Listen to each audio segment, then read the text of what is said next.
I grew up in the most not privileged family, like a lot of people's stories are, especially successful people. You know, there's a lot of people that identify with that.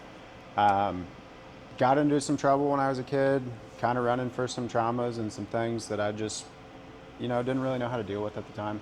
Hmm. Got into drug addiction, got into dealing drugs, in and out of jail, boys' homes, rehabs, um, multiple different overdoses.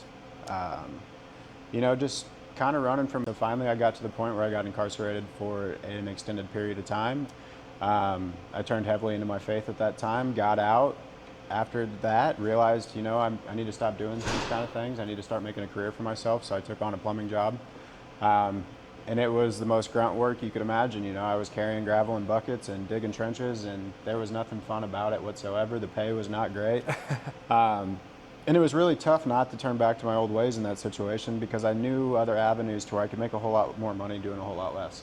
Um, so during that, I had a little bit of a relapse situation, and I woke up in the hospital and I heard a voice of God just tell me in the back of my head as loud as could be, man, and there's just no mistaking it. I'm not done with you yet.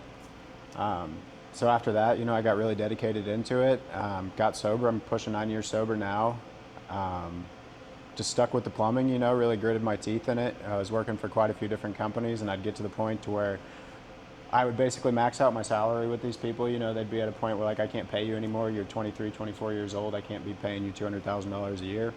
Um, so I just realized, the only way that I'm going to make the money that I want to make and what I think I'm worth is just doing this on my own. And I had a young son at the time.